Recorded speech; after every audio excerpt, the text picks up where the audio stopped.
us discuss more about the properties of regular sets. So one property we saw that if there is a loop and or a cycle, then we get to see that the underlying set is infinite, meaning if there exists a string, on parsing that we go through this loop or a cycle and finally reach one of the final states. The next one we saw that if you choose a string whose length is at least the length of or at least the number of states, then you see that there is a pattern that is repeating. In this case it is ABC or BRC. So let's look at that in somewhat deeper sense. So number of states is 4 over here. Let's look at a string whose length is 4 and we look at regular strings. So W belongs to L. Say for example B followed by ABC or C followed by ABC. So now if you look at this W, I am saying this W, you can decompose them into 3 parts, and in this case there is no U, V is B and Z is ABC. Okay. Now if you look at this decomposition, this part,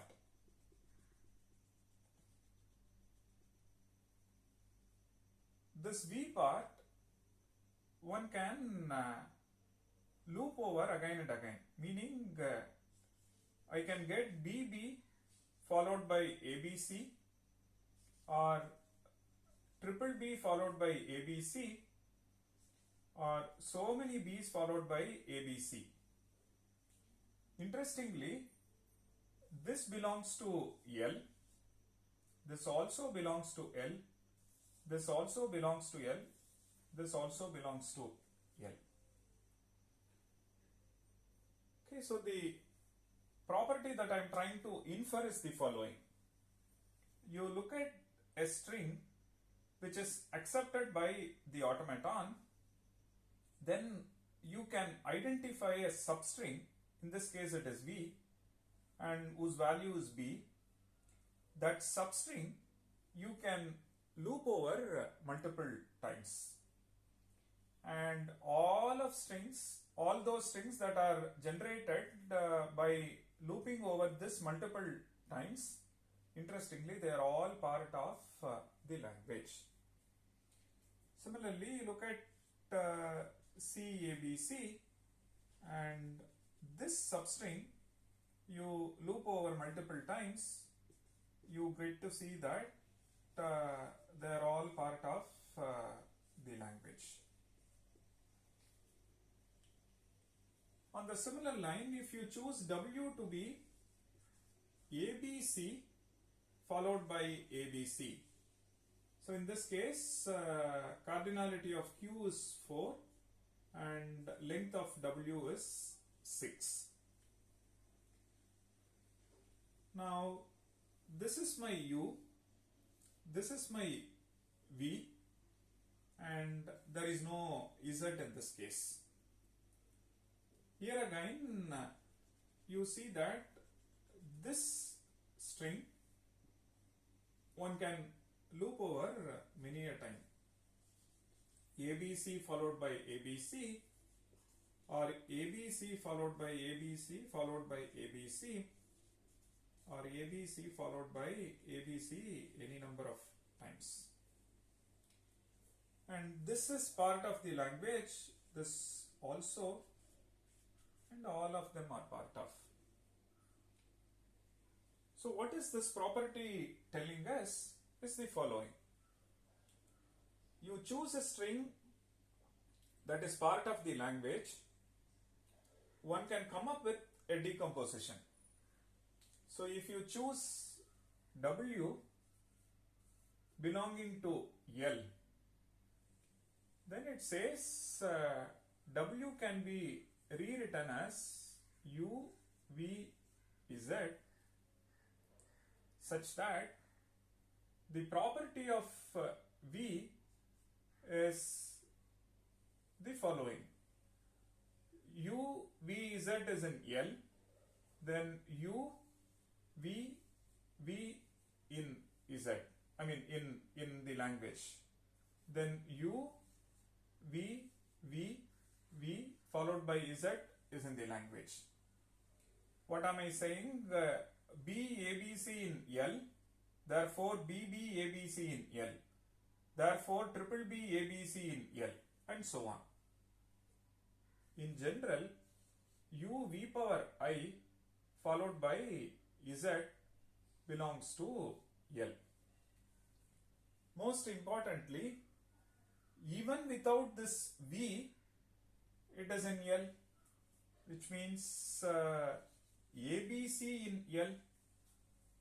Over here, without this, it is in L, which means ABC in L. That shows that I is greater than or equal to 0. Okay. And there are other interesting properties which we shall see now. And then all this, if you look at it, the cardinality of UV, in this case it is less than or equal to 4, and in this case cardinality of UV is less than or equal to 6. And why 4? 4 is the length of the string and 6 is the length of the string.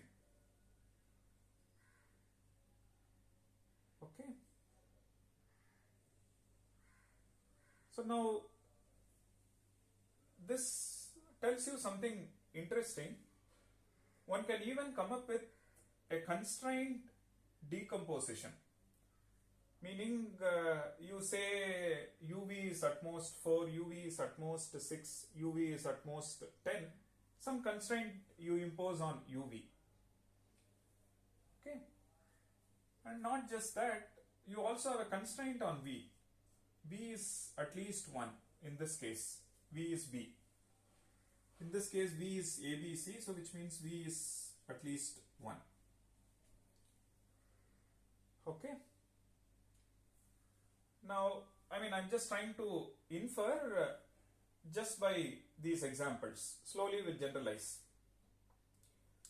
So you go for a constraint decomposition on W, you see that if UV is at most 4 or V is at least UV is at most 4 and V is at least 1, with that you go for a decomposition.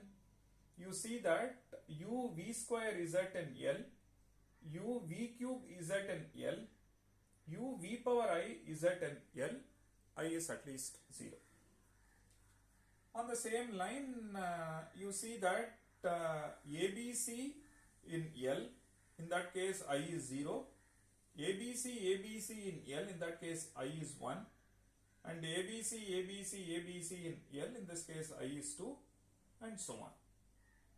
And interestingly, this decomposition has some constraints like this. So that's the next property. You look at a string accepted by the automaton, one can come up with a split. In particular, one can come up with a constrained split, and such that you identify a substring. That substring has the property that if you go over that any number of times, all those strings accepted are generated by going over this multiple times. They are all part of the language. Okay, that's the interesting property. So when we generalize, what we will do, we will come up with the constraint, and this constraint will be related to the number of states, because the length can vary. In this case it is 4, in this case it is 6, and so on. Similarly, when we choose a string, we relate the length with respect to number of states, which is what we have which is what we have done here. We have chosen a string whose length is at least this. We have chosen a string whose length is at least this. So in general, what we will do is the following. We will choose a string whose length depends on the number of states. Subsequently, when we go for a constraint split, we will bring the number of states into the picture. Okay, so that the property that we bring in is in some sense tightly coupled, and it has all parameters related to the automaton. Okay. Now let's look at the generalized picture. So generalized picture is the following. So given a finite automaton with n states, so cardinality of Q is n,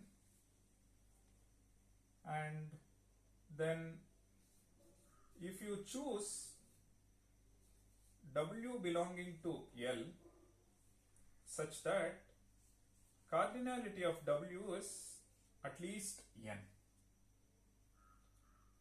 then whatever we have observed so far is the following. There exist U, there exist V, there exist Z. It is not arbitrary decomposition, because we say it should be like this.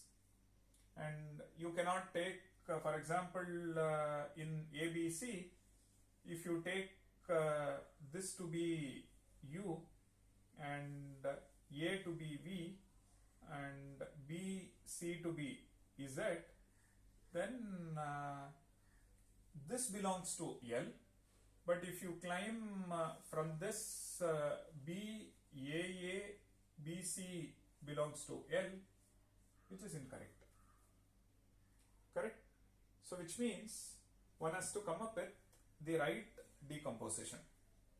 Similarly, when you say ABC, ABC, I should not say something like A is U and BC is V and this ABC is Z. Now if you go over this belongs to L, no doubt. Now if you say ABC, BC, ABC belongs to L, which is incorrect. So it is not arbitrary decomposition. Arbitrary decomposition fails. So there exists U, there exists V, there exists Z, such that W can be written as UVZ. And you see that cardinality of UV is at most n, V is at least 1. With this constraint, if you do the decomposition, then we see that U V power I Z belongs to L for all I greater than or equal to 0. So from these two examples, this is what we observe. If you choose a string whose length is at least n, okay, then you can come up with a decomposition. So you say string length is at least this thing, then you can come up with decomposition of W into UVZ such that UV is at most n and V is at least 1, So now in this case you see that you have ABC, and you get to look at it this way. You can also see it like ABC and followed by ABC, meaning you can also see it like this. This one is V, this one is Z, and U is empty, which means UV is at most N. At most N is number of states, which is 4.